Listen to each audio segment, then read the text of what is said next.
শুধু 2টা মিনিট আমার দিক তাকায় চোখের পানি ফেলায় ফেলায় কাঁদবেন।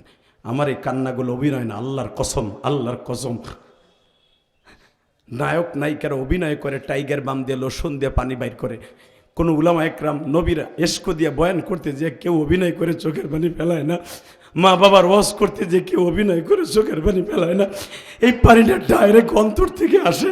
আর এই পানিটা এমন একটা জিনিস, আপনি বিশ্বাস করেন বাংলাদেশে যত বড় বড় বক্তা আছে, সবচাইতে এলেমবিহীন আমলবিহীন যদি কোনো বক্তা থাকে, আমি গুনাহগার হলাম তাদের মধ্যে একজন। আমার মতো গুনাহগার কেউ নাই। আমি একটা 12 বছর বয়সে মা হারা ইলিয়াস, জীবনে মায়ের আদর কি আমি জিহাদি পাই নাই।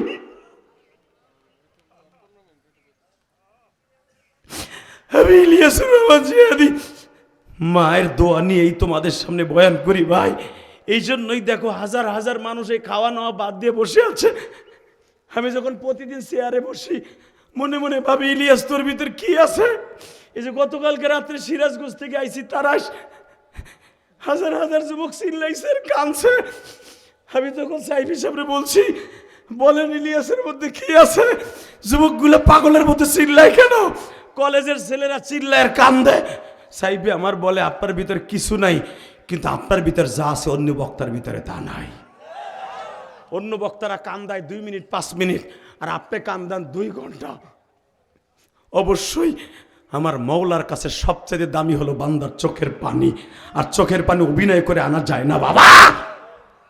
শুধু আমার দিকে তাকাবা আর কানবা।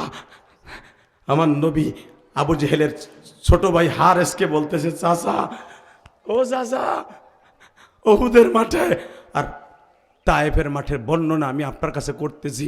হারেস কানতে কানতে কানতে, আপনারা যেরকম কান্তাছেন, আবু জেহেলের ছোট ভাই হারেসও কান্তাছে। লাস্টের কান্দাডুক পাগলের মতো কান্নায় দেখাবেন আমার নবীর একবার স্বপ্নে দেখার জন্য। নবীর যুবক কেউ যদি দেখতে চায় স্বপ্নে, সে যেন নবীর কথা শুনে যেন অজরে কানতে থাকে। যেই চোখ দিয়ে নবীর কথা শুনে কানবা, ওই চোখ দিয়ে নবীরে দেখতে পারবা। লিল্লাহি তাকবীর। এবার কান্না রেডি করো। হারিসকে আমার নবী বলতেছে, আবু জেহেলের ছোট ভাই, চাচা জিবরাইল যখন আসছে বেলা 4টার সময়, ঠিক এই টাইমে এসে বলতেছে, নবী আমি কি করতে পারি? আমি বলছিলাম আপনার কিচ্ছু করতে হবে না, শুধু আমার এই রক্ত মাখা বডিটা, শরীরের রক্ত পড়তে পড়তে আমার চামড়ার মোজাটা শুদ্ধা, চামড়ার জুতাটা শুদ্ধা সিমেন্টের মতো লেগে গেছে পার সাথে। জিবরাইল তুমি যদি কাজ করতেই চাও তাহলে একটা কাজ করো, কি? আমার পুরা বডিটা ভিডিও করো ফিল্ম আকারে।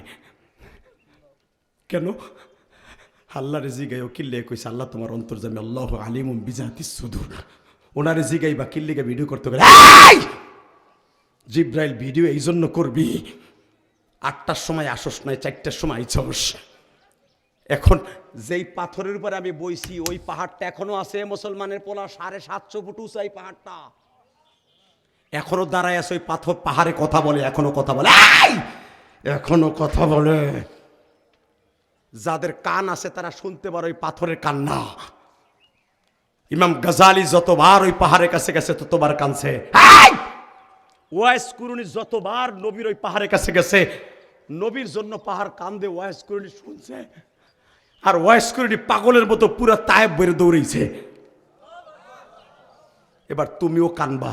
চরমনার মাঠে 2 দিন আগে ব্যাটারি চার্জ দিয়েছো না? চরমনার পাগলগুলো কেন ওই মাঠ বের দৌড়ে জানো? এরা যখন মওলার ইশকের আগুন কলিজায় লাগে, নবীর ইশকের আগুন কলিজায় লাগে, এই পাগলটারে কেউ ধরে রাখতে পারে না। চরমনাইরে বন্ধ কইও না বেড়া, এগুলো বন্ধ না, এগুলো আশিকে রাসূল, আশিকে ইল্লাল্লাহ, আল্লাহু আকবার জোরে বলতে হবে। তাকাও এইদিকে তাকাবার কানবা। জিবরাইল আমারে যেই পাথরগুলা দিয়া এই বডিটারে ক্ষত বিক্ষত করলো, আজকে বসার পাথরটা ইনজুরি হওয়ার পরে, অসুস্থ হওয়ার পরে পাথর নরম করলা, আর যেই পাথরগুলো আমার গায়ে লাগাইলো ওই পাথরগুলো নরম করতে পারলি না, তো তোর আমার বডিটা ছিদ্র হইতো না। পিরিত দেখাইতেছ তোমার মালিককে কইও, যেই পাথরগুলা দিয়ে আমার বডিটা ছিদ্র করছে ওই পাথরগুলো আমি রেখে দিছি। কিয়ামতের মাঠে এই পাথরে ভিডিও করে নিয়ে যাবা।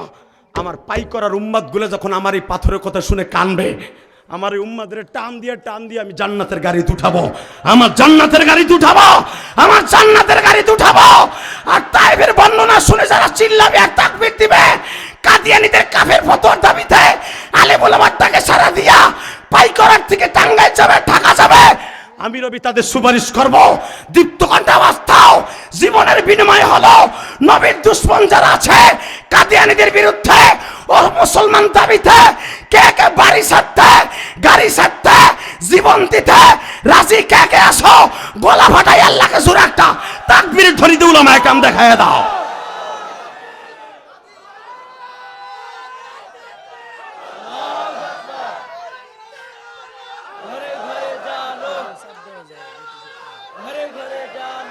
আমি নামবো।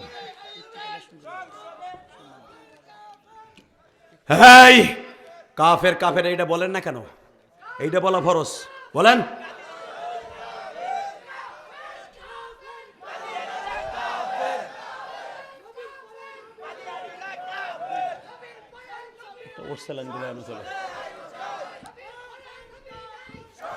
ইনশাল্লাহ ইনশাল্লাহ যদি এই সরকার কাদিয়ানীদের কাফের ফতোয়া না দেয়, ক্ষমতায় দরকার হয় জোর করে বসবো।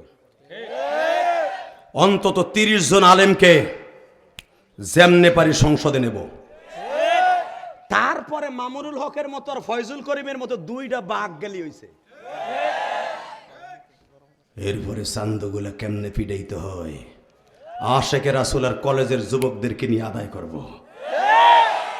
কাদিয়ানীরা মসজিদ বানাইতেছে, শুনছো? ফেসবুকে দেখছো আজকে?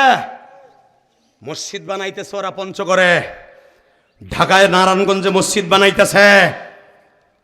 কত বড় সাহস!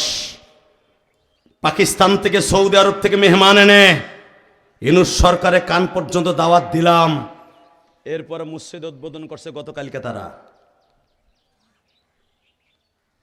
জীবনের বিনিময়ে আওয়াজ দাও, যারা বাউল ফাউলের পক্ষে, কাদিয়ানীদের পক্ষে কথা বলবা, কপাল ভালো হবে না। রাজি আছেন না নাই? রাজি আছেন না নাই? ইনশাল্লাহ বলেন।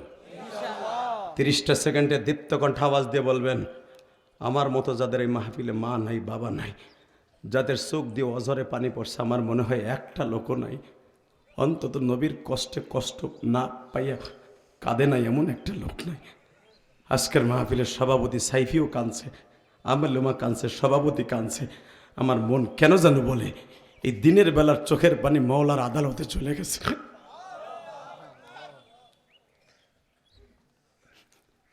জিব্রাইল, আমার এই অসুস্থ শরীরটা কিয়ামতের মাঠে বিশাল বড় স্ক্রিনে পাইকরার উম্মাদগুলো দেখাবা, সারা দুনিয়ার আশেকে রসুলদেরকে দেখাবা।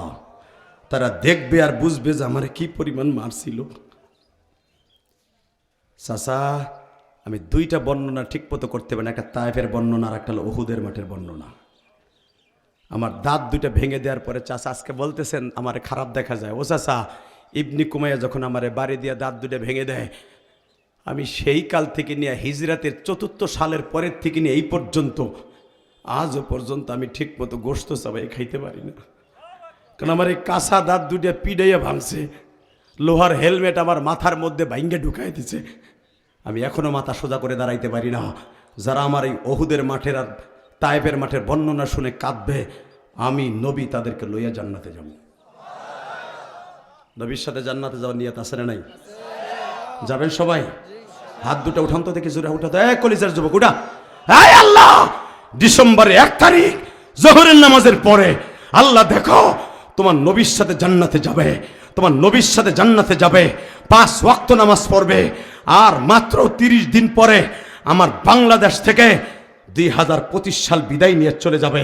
কারণ ডিসেম্বর 31 মাস, আর 30 দিন পরে আমার বাংলাদেশ থেকে, আমার জীবন থেকে 2025 সাল হারিয়ে যাবে। আর কোনোদিন এই 25 সাল ফিরে আসবে না। ডিসেম্বর 1 তারিখ আমার লাইফ আর ফিরে আসবে না। আজকে হাজার হাজার মানুষ জোহরের পরে ডিসেম্বর 1 তারিখ ওয়াদা করছে, এদের বাবা মাকে তুমি মাফ করে দিবা, এদের সন্তানদেরকে ওলি বানায় দিবা। হলে তুমি মাফ কইরা দাও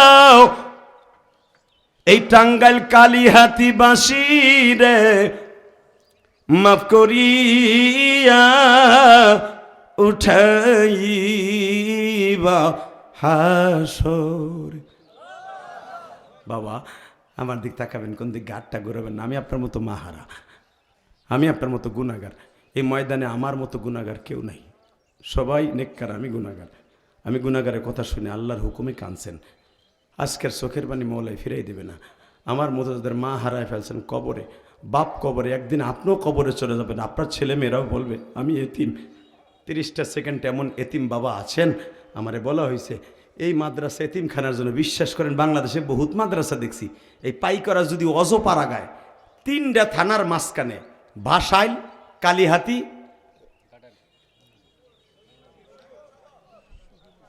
টাঙ্গাইল সদর, এই 3 থানা, আর এদিকে হলো সখীপুর, 4 থানার মাঝখানে পাই করা। কথা কন না কেন?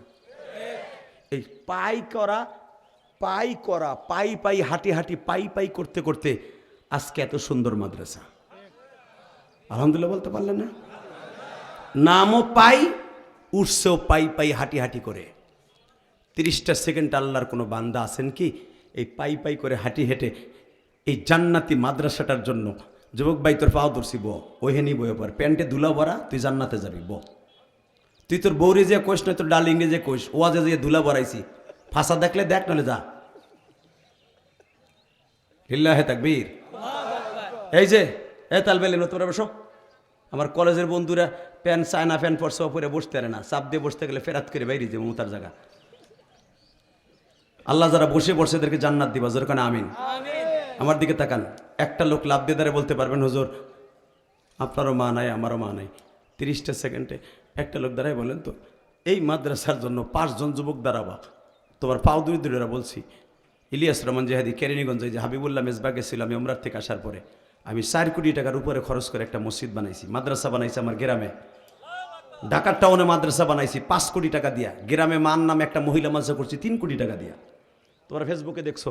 30টা সেকেন্ডে বলবো আমি ইলিয়াস রহমান জেহাদি তৌফিক আছে তাই করছি।